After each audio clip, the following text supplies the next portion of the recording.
नमस्कार मित्रांनो. DT story teller या चॅनलवरती आपल्या सर्वांचं मनपूर्वक स्वागत. मित्रांनो, आज आपण आपल्या चॅनलच्या सबस्क्रायबर आहेत श्रद्धा म्हणून आणि त्यांचं कोकणामध्ये रिसॉर्ट आहे, होमस्टे आहे आणि त्या होमस्टेवर मध्ये आलेल्या पुण्यातील एका पर्यटकांना समुद्र किनाऱ्यावरती आलेला एक भयानक अनुभव आज आपण पाहणार आहोत. मित्रांनो, गोष्ट आहे जवळ-जवळ 8 एक वर्षापूर्वीची. पुण्यातील एक फॅमिली म्हणजे त्यांचं नाव आहे विश्वास म्हणून. बिझनेसमॅन आहेत पुण्यातील. त्यांची पत्नी आणि त्यांचा एक लहान मुलगा म्हणजे तो 6 एक वर्षाचा असेल. कोकणामध्ये ते श्रद्धा म्हणून ज्या आहेत आपल्या चॅनलच्या सबस्क्रायबर त्यांचं बीच रिसॉर्ट आहे. त्या रिसॉर्टवरती 2-3 दिवसासाठी म्हणून आल्या होत्या. आता जे विश्वास आहेत आणि ज्या सबस्क्रायबर आहेत, ज्या रिसॉर्टच्या मालक आहेत, त्यांच्या अगोदर ते विश्वास जे आहे ते त्यांच्या मित्रासोबत रिसॉर्टवरती येऊन गेले होते. तर आता त्यांचा रिसॉर्ट असा आहे श्रद्धा यांचं घर मागे आहे. त्याच्या पुढे रिसॉर्ट आहे आणि रिसॉर्टच्या समोर पूर्ण समुद्र किनारा आहे. असा तो एरिया आहे त्यांचा. तर विश्वास हे 2-3 वेळा आपल्या मित्रांसोबत त्यांच्या रिसॉर्टवरती आले होते आणि एके दिवशी ते आपल्या फॅमिलीला म्हणजे पत्नीला, त्यांच्या 6 वर्षाच्या मुलाला आणि ते स्वतः घेऊन मालवणमध्ये 2-3 दिवस राहण्यासाठी आले. आल्यानंतर ते रिसॉर्टवरती किती वाजता आले? तर संध्याकाळचे 6, सव्वा 6 वाजले होते आणि मग त्यांनी रूम घेतली. रूममध्ये आपल्या बॅगा वगैरे ठेवल्या. त्या दिवशी त्यांचे जे 5 रूम आहेत श्रद्धा यांचे रिसॉर्टमध्ये, तर त्या 5 रूमपैकी 4 रूम खाली होते आणि एकच रूम फक्त तो त्याने विश्वासाने घेतला होता, जे पुण्यातून आले होते. आणि मित्रांनो, मग 6 वाजता हॉटेलवरती यांचं कॉफी वगैरे 6:15च्या दरम्यान कॉफी वगैरे त्यांनी पिली आणि ते म्हणाले, की आम्ही जरा बीचवरती जाऊन येतो. आता बीच कसं आहे त्यांच्या समोरच आहे रिसॉर्टच्या. म्हणजे रिसॉर्टचा ते कंपाउंड आहे, त्याला समोर गेट आहे आणि गेटच्या पलीकडे सगळा समुद्र किनारा आहे. तेवढ्यात ना श्रद्धा ज्या आहेत त्या म्हणाल्या, की तुम्ही आता ह्या कातर वेळेला किंवा अ, आता संध्याकाळच्या तुम्ही रिसॉर्टवरती जाऊ नका तुम्ही. म्हणजे लहान मुलगा आहे. त्यामुळे तुम्ही जाऊ नका. आज कुठेतरी दुसरीकडे फिरा इतरत्र, परंतु समुद्र किनाऱ्यावरती जाऊ नका. आता असं कोण पर्यटकांना सांगत नाही, की तुम्ही इकडे जाऊ नका, तिकडे जाऊ नका. काही सांगण्याचा संबंधच येत नाही. तरी देखील विश्वासाने त्यांची पहिल्यापासूनची ओळख होती कारण 2-3 वेळा ते येऊन गेले होते. म्हणून त्या म्हणाल्या, की तुम्ही संध्याकाळच्या जाऊ नका, मुलगा लहान आहे. तर तुम्ही जाऊ नका म्हणून. तर त्यांची जी पत्नी होती ती म्हणाली, "हां, ठीक आहे. आम्ही जरा असे थोडंसं चक्कर मारून येतो" म्हणून. तर मित्रांनो, आणि मग ते रूमवरती गेले चहा वगैरे पिऊन हॉटेलमध्ये आणि मग तिथून ना ते विश्वास, त्यांची पत्नी आणि त्यांचा तो छोटा मुलगा हे सगळे बीचवरती गेलेच शेवटी आणि बीचवरती गेले ते अंघोळ करण्याच्या उद्देशाने. म्हणजे कपडे वगैरे ते अंघोळ करण्याचे सगळे घेऊन गेले होते आणि बीचवरती तेव्हा संध्याकाळ 6:30चा वेळ झाला होता. तर थोडे पर्यटकांची गर्दी कमी झाली होती. तसा तो ऑफ सीझन होता म्हणजे सीझन नव्हता. त्यामुळे पर्यटक फारच समुद्र किनाऱ्यावरती कमी होते आणि समुद्र किनाऱ्यावरती लाईट लावलेले असतात, पण त्या एवढ्या काही पॉवरफुल नसतात. तर थोड्या-थोड्या काही पेटत होत्या, काही नाही पेटत होत्या आणि ते समुद्रावरती अंघोळ वगैरे करतायत. अंघोळ करता-करता एक तासभर निघून गेला. याच्यामध्ये 7:20 पर्यंत 7:30च्या आसपास एवढा उशीर त्यांना त्या बीचवरती झाला आणि अंघोळ वगैरे करून मग त्या पुन्हा एकदा रूमवरती आल्या. ती फॅमिली आली रूमवरती आणि मग घरी येऊन त्यांनी म्हणजे रिसॉर्टच्या त्या जे हॉटेल होतं त्या हॉटेलवरती येऊन काउंटरला जेवणाची ऑर्डर वगैरे दिली आणि मग रात्री 10च्या दरम्यान यांचं जेवण त्यांच्या त्या रूमवरती श्रद्धा आणि त्यांचे जे कर्मचारी आहेत त्यांनी नेऊन दिलं. आता त्यांची ओळख असल्यामुळे थोडंसं बोलणं-चालणं श्रद्धा आणि ते जे पर्यटक होते जे आलेले विश्वास म्हणून त्यांची थोडं बोलणं-चालणं असं घरातल्या माणसासारखं चालायचं. जेवण वगैरे झालं 10, 10:30 वाजले आणि मग त्याने आपला रूम वगैरे बंद करून घेतला आणि आतमध्ये ते रूममध्ये काय मोबाईलवरती टाईमपास वगैरे करत होते. आता श्रद्धा आणि यांनी पण थोडंसं गर्दी नव्हती हॉटेलमध्ये म्हणून त्यांनी हॉटेल बंद केले आणि बाकीचे रूम तर रिकामीच होते. त्यामुळे हॉटेल वगैरे त्यांनी लवकर 11च्या आसपास बंद केलं आणि जेवण वगैरे करून याने आपल्या बंगल्याच्या लाईट वगैरे काढल्या आणि आतमध्ये आपलं ते घरामध्ये होत्या. आता रूमवरती विश्वास आणि त्यांची पत्नी, मुलगा एवढी तिघच जण होती. बाकीचे रूम ते खाली आहेत त्या दिवशी. 11:30च्या दरम्यान एक विचित्र अशी घटना घडली, की जी विश्वास यांची जी पत्नी आहे ना, ती रूम मध्ये काहीतरी विचित्र वागायला सुरुवात झाली. विचित्र म्हणजे कशी, की जोरजोरात श्वास घेऊ लागली. तिचे डोळे लाल भडक झाले. ती थोडीशी अशी रागीट झाल्यासारखी रागाने बोलायला लागली आपल्या नवऱ्याला, "मला जायचंय बीचवरती. मला तो बोलवतोय. मला जायचंय, मला जायचंय." मुलाला जवळ घेईना. तर 6 वर्षाचा मुलगा तसा तो लहान होता. पण मुलाला जवळ घेईना. मुलाला ढकलून द्यायला लागली. आता नवऱ्याला काही कळेना, की काय प्रकार आहे. आजपर्यंत असं हिच्या बाबतीमध्ये कधी घडलं नाही आणि अचानक ही अशी काय वागायला लागली किंवा काय. त्याला थोडंसं वाटलं, की थोडासा प्रवासाचा ताण आहे किंवा काय म्हणून थोडंसं असं ही वागत असेल म्हणून. परंतु अर्धा पाऊण तास झालं हळू तिचं वागणं जे आहे ना थोडं-थोडंसं आणखी होत गेलं. रागाने बोलायला लागली, "मला बीचवरती जायचंय, बीचवरती जायचंय. तो मला पाण्यात बोलवतोय, मला पाण्यात बोलवतोय." असं काय विचित्र बडबडायला लागली आणि बाहेर निघून जाण्यासाठी म्हणून प्रयत्न करू लागली. म्हणजे अ, जो ह्याचा दरवाजा आहे, रूमचा दरवाजा, तो आतून उघडून बाहेर पळण्याचा प्रयत्न करू लागली. तर त्याने कडी लावून घेतली आणि तो दरवाजाला विश्वास असा टेकून उभा राहिला आणि तिला बाहेर जायला देत नव्हता.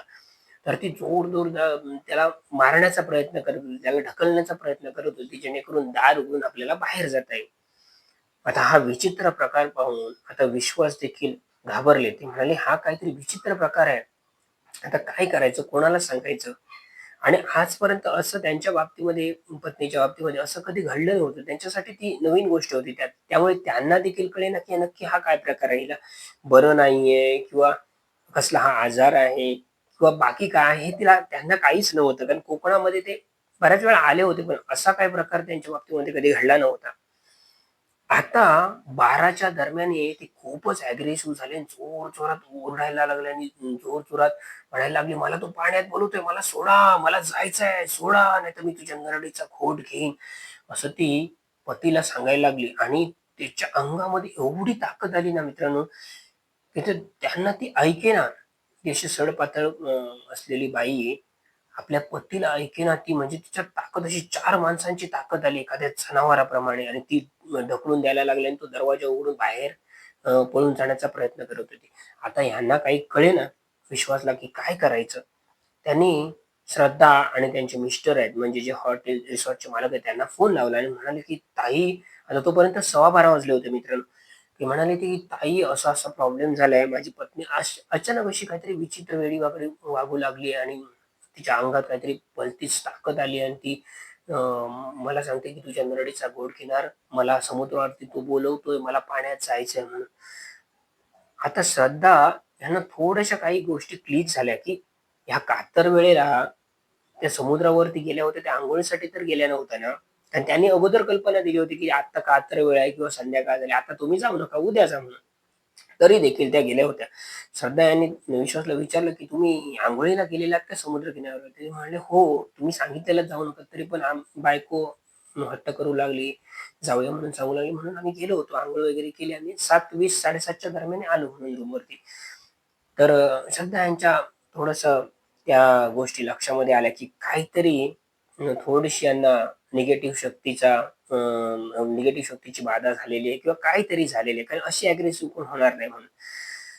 आता त्या त्या रूमवरती गेल्या श्रद्धा आणि त्यांनी दरवाजा उघडून विश्वासाने दरवाजा उघडून त्यांना आत घेतलं, तर ती अजूनच अशी अग्रेसिव्ह झाली, विचित्र-विचित्र अशी बडबडायला लागली, "मला पाण्यात बोलवतोय, तो मला पाण्यात घेऊन जाणार आहे. मला जायचंय तिकडे. मला सोडा, मी तुमच्या नरडीचा घोट घेईन." असं काहीतरी बडबडायला लागली. तर श्रद्धा यांनी सांगितलं, की "ह्यांना कुठचा आजार वगैरे तर नाही ना? पूर्वी असं झालं होतं का?" ते म्हणाले, की "नाही, असं यापूर्वी कधी झालं नव्हतं." तर आता त्यांच्याकडे पर्यायच नव्हता. तर श्रद्धा ज्या आहेत त्या म्हणाल्या विश्वासला, की "हे काहीतरी भुताटकीची बाधा वगैरे झाल्यासारखं मला काहीतरी वाटतंय." कारण ती कातर वेळेला तुम्ही त्या समुद्र किनाऱ्यावरती गेला आणि आता काही गर्दी वगैरे काही नसते. ऑफ सीझन आहे त्यामुळे काहीतरी हिला भुताटकीची बाधा वगैरे किंवा निगेटिव्ह शक्ती हिच्या अंगामध्ये काहीतरी शिरलेली आणि तशीच ही वागते. डोळे मोठे करते, डोळे फिरवते, अशी घराघरा डोळे फिरवते. असं विचित्र जे वागणं आहे ना ते हे असं काहीतरी भुताटकीची बाधा झाल्यानंतरच असं एखादे माणूस वर्तन करतं म्हणून. तर विश्वास म्हणाला, "तुमच्या इकडे मांत्रिक वगैरे कोण आहे का असं काहीतरी बघणारं?" श्रद्धा म्हणायला लागली, की "आत्ता 12:30 वाजले आणि कोण मांत्रिक आणि काय आम्हाला काय आम्ही ह्या सगळ्या गोष्टींवरती काय विश्वास ठेवत नाही किंवा आम्हाला ह्या गोष्टी काही माहीत नाही."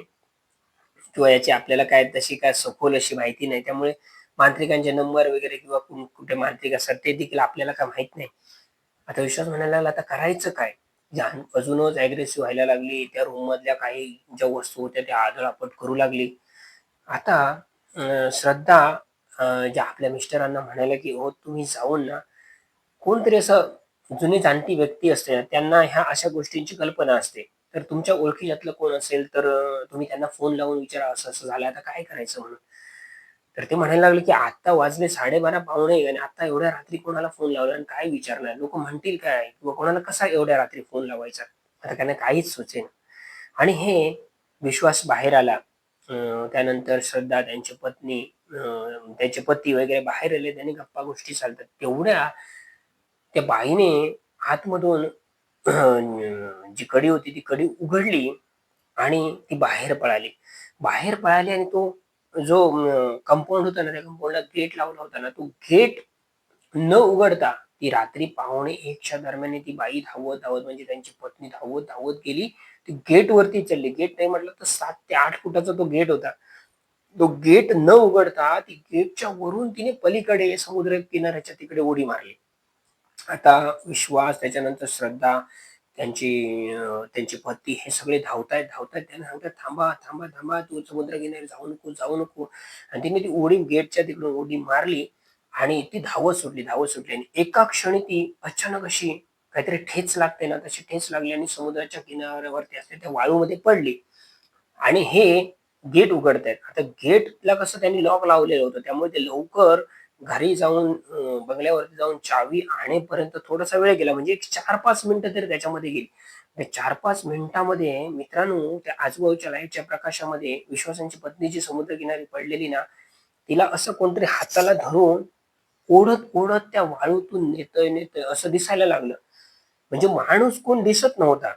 पण ती अशी पडली आहे धुळीमध्ये, त्या वाळूमध्ये. तिचा हात पकडून कोणतरी एक माणूस तिला ओढत नेतोय. म्हणजे तिचा हात असा वरती होता आणि ती घसरत त्या वाळूतून पुढे सरकत जात होती. आता मात्र ती काहीच बोलत नव्हती. शांत अशी बेशुद्ध पडल्यासारखी होती आणि कोणतरी ओढत नेतं असं त्यांना ह्या तिघांनाही गेटच्या आतून दिसलं आणि हे हैराण झाले. रात्री पावणे 1 वाजता गेटची चावीच कुठची, ते चाव्यांचा तो बंच होता ना, त्या बंचमधून त्यांना ती चावीच सापडेना. कुठची चावी हा लावायची आहे, गेट खोलायचं आहे, कुलूप खोलायचं आहे. काही समजेना. हँग झाले सगळे तिघे आणि समोरचं दृश्य जे म्हणजे त्यांनी पाहिलं ना, ते सगळं भीतीदायक होतं. कोणतरी असा माणूस तिला ओढत नेतोय समुद्रकिनाऱ्यावर. आता ही मात्र शांत झाली होती आणि आता बऱ्यापैकी ती समुद्राच्या ज्या लाटा येतात ना, तिथपर्यंत त्या जी कोणी अदृश्य शक्ती होती किंवा भुताटकी होती, कोण प्रेतात्मा असेल किंवा काही असेल, त्याने आता त्या लाटा येतायत ना, तिथपर्यंत ओढून नेलं आणि ह्यांचं कुलूप उघडलं. त्यांनी दरवाजा असा मागे ढकलला तो गेट आणि तिघेजणी धावतात तिला पकडण्यासाठी. तेवढ्यात मित्रांनो, तो जो कोणी जो अदृश्य असा माणूस होता, म्हणजे अशी काळी आकृती होती. त्याचा चेहरा वगैरे स्पष्ट दिसत नव्हता. अशी काळी अशी आकृती होती आणि तिला ती ओढत समुद्राच्या त्या पाण्यापर्यंत घेऊन गेली आणि तेवढ्यात ही धावत त्या अ, त्याच्या विश्वासच्या पत्नीपर्यंत पोहोचली. जशी त्यांनी पोहोचली ना, तसं त्याला झटका मारून तिला बाजूला त्या जी कोण अदृश्य शक्ती होती तिने बाजूला केलं आणि जाऊन धपा असं पावलं टाकत पाण्यातून जाऊन त्याने लाटातून त्या समुद्रामध्ये उडी मारली आणि ह्यांना त्या तिघांनाही जाणवलं, की कोणतरी जसे आम्ही तिच्या जवळ आलो, तसं कोणतरी पाण्यातून आपण कसं चालताना किंवा धावताना जसा पाण्याचा आवाज येतो ना, थप्पा असा तसा आवाज आला आणि कोणीतरी पुढे जाऊन नंतर पाण्यात उडी मारली आणि लाटांच्या अजस्र लाटांचा असा आवाज येतोय सगळा आणि भीतीदायक ते वातावरण होतं. कोणी चिटपटलो त्या अ, समुद्र किनाऱ्यावरती नव्हतं. पावणे 1चा वेळ होता तो रात्रीचा. तर कोणी नव्हतं. कोणीतरी उडी मारली आणि अदृश्य शक्ती तिथून समुद्रातून कोणतरी जोरदार ही, ही, हा, हा, हा, हा, हा, हा, असं जोरदार हसल्याचा आवाज येत होता. यांच्या अंगावरती अक्षरशः काटा उभा राहिला. विश्वास यांची पत्नी तिथे बेशुद्ध पडली होती. जिथे लाटा येतात ती पूर्ण भिजली आणि तिला मग ह्या तिघांनी म्हणजे विश्वास, श्रद्धा आणि त्यांचे पती आणि सगळ्यांनी उचलून अक्षरशः रूमवरती आणलं. त्या गेटला कुलूप लावलं आणि गेटच्या तिकडच्या लाईट वगैरे सगळ्या लावून ठेवल्या आणि हिला रूममध्ये आणलं. त्या श्रद्धाने तिचे कपडे वगैरे बदलले आणि पुन्हा 1 तासाने पुन्हा सेम तोच प्रकार होऊ लागला. ती पुन्हा एकदा शुद्धीमध्ये आली, व्यवस्थित झाली, अग्रेसिव्ह झाली आणि आदळआपट करू लागली आणि सांगितलं, "मला तो नेणार आहे पाण्यामध्ये, मला पाण्यात जायचंय, मला सोडा, सोडा," अशी पुन्हा एकदा बडबडायला लागला. आता श्रद्धा यांना यांचं काहीच डोकं चालेना. आता करायचं काय? काहीतरी हा भूतबाधेचाच प्रकार आहे आणि त्यांनी ते चित्र स्पष्ट पाहिलं होतं. तिला ओढत-ओढत समुद्राच्या किनाऱ्यापर्यंत नेलं. नंतर कोणतरी अशी अदृश्य शक्ती त्या पाण्यामध्ये गेली. आता श्रद्धा यांना कळेना. त्यांना आता असं वाटलं, की नक्कीच हा मांत्रिक-तांत्रिक कोण असेल ना, त्याचाच हा विषय आहे किंवा तोच ह्याच्यावरती काहीतरी करू शकतो, की आपण काही करू शकत नाही. पण रात्र कशी जाणार आता? 1 सव्वा 1 वाजला होता. अजून 5, 6, 7 तास जाणार कसे रात्रीचे? हिची राखण करत बसायची कशी? आणि पुन्हा ही डोळा चुकून त्या गेटवरनं उडी टाकून गेली तर किंवा त्या अदृश्य शक्तीने तिला पाण्यात ओढून नेलं तर? तो मुलगा बिचारा होता छोटा, तो रडत होता, "आई, आई, आई" म्हणून. परंतु ती त्याला जवळ घेत नव्हती. ढकलून द्यायची, आपल्या पतीला म्हणजे विश्वासला ढकलून द्यायची. असा काहीतरी विचित्र प्रकार चालला होता. आता पुन्हा एकदा श्रद्धाला विश्वास म्हणतो, की "ताई बघा ना, कोणतरी मांत्रिक वगैरे असेल, त्याची काय फी असेल, त्याला काय पैसे द्यायचे ते आम्ही सगळे देतो. काय मी त्याला दुप्पट पैसे देऊ, पण काहीतरी करा, काहीतरी करा." ह्यांचं काही डोकं चालेना. आता करायचं काय रात्रीचे 1:15 1:30 वाजत आला. आता श्रद्धा यांना फक्त त्यांच्या मनामध्ये एक विषय आला, की त्यांच्या घरामध्ये स्वामी समर्थांची एक मूर्ती आहे. त्याच्यासमोर ते अगरबत्ती लावतात किंवा दिवाबत्ती करतात ना, तिथली जी विभूती असते म्हणजे अ, त्या अगरबत्तीची जी राख असते ना, त्या घरी गेल्या आणि त्या अगरबत्तीची राख घेऊन आल्या हातावरती आणि त्या विश्वासला म्हणाल्या, की तांत्रिक-मांत्रिक यांचा काय, आमचा काय कॉन्टॅक्ट वगैरे नाही किंवा आम्ही असल्या गोष्टी कधी अनुभवल्या नाही. त्यामुळे त्यांचे आमच्याकडे नंबर वगैरे काही नाही. फक्त मी आता एकच करू शकते. आम्ही स्वामी समर्थांची भक्ती करतो गेली 10-15 वर्ष आणि त्यांच्यावरती आमची निस्सीम श्रद्धा आहे. त्यांची ही उदी आहे, जी अगरबत्ती आम्ही त्यांना लावतो तिथली, ती फक्त मी त्यांना लावते आणि त्यानंतर काय होतं ते बघूया. मला असं माझ्या मनाला वाटतंय, की तिला बरं वाटेल ह्या सगळ्या उदी लावल्यानंतर. असं मला वाटतं, की जी कोण अदृश्य शक्ती तिच्या अंगात असेल किंवा जी काही वाईट शक्ती असेल ती निघून जाईल हां, ही उदी लावल्यानंतर असं असा माझा विश्वास आहे. हे आपण करून बघूया. नाहीतर मग रात्रभर इथे जागून काढल्याशिवाय काही पर्याय नाहीये म्हणून. आणि मग त्यांनी जाऊन ती उदी जी हातात होती ना, ती घेऊन तिच्या डोक्याला लावली आणि म्हणाले, की "बाई शांत राहा. जे कोणी असेल ना, तो प्रेतात्मा असेल, वाईट शक्ती असतील, तिला हिच्यापासून तुम्ही बाजूला व्हा किंवा हिला मुक्त करा. कारण हिचं लहान मूल आहे किंवा काय आहे, त्यामुळे ह्याला काही कसलाही त्रास देऊ नका तुम्ही. जो कोण अदृश्य शक्ती किंवा प्रेतात्मा असेल त्याने आपल्या जाग्यावरती जावं आणि हिला बरं वाटावं." उदी लावली. सगळेजण त्या गॅलरीमध्ये बसून होते. 15-20 मिनिटांनी ती जी आरडाओरडा करत होती, ती हळू कमी तिचा आवाज झाला. डोळे वगैरे लाल झाले, ते थोडेसे नॉर्मल झाले. अग्रेसिव्ह झाली होती किंवा रागीट झाली होती, आदळआपट करत होती. त्या सगळं प्रकार ना तो एक अर्ध्या पाऊण तासाने पूर्ण बंद झाला आणि तिला शांत झोप लागली. 1 तास म्हणजे 2 सव्वा 2 वाजेपर्यंत त्या तिथेच होत्या. सव्वा 2 वाजता मग विश्वासाची पत्नी उठली आणि त्याला मुलाला त्यांनी जवळ घेतलं. मुलगा रडत होता. तिला जवळ घेतलं आणि तिने आपल्या बाजूला झोपवलं.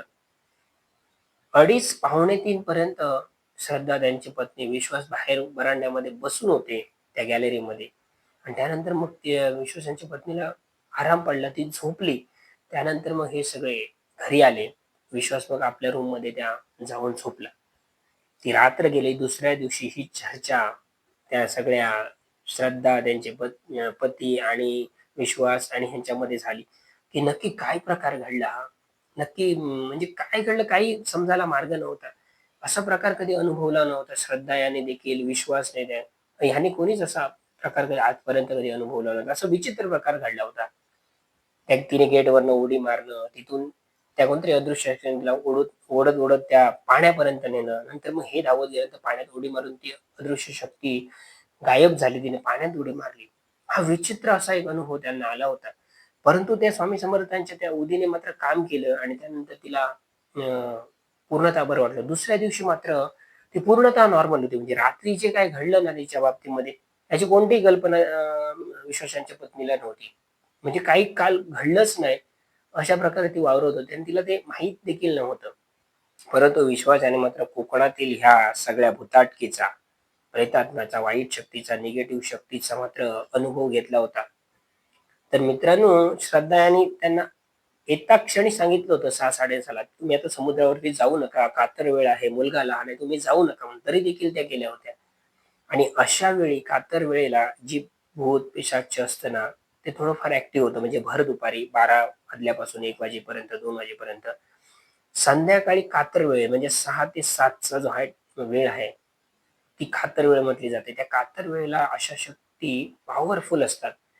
आणि मग असे जे प्रेतात्मा असतात ना, ते एखाद्या व्यक्तीच्या अंगात जाऊन आपल्या इच्छा, आकांक्षा काही अपुऱ्या राहिलेल्या असतात ना, त्या सगळ्या पूर्ण करून घेण्याचा प्रयत्न करतात किंवा त्याला त्रास देत असतात.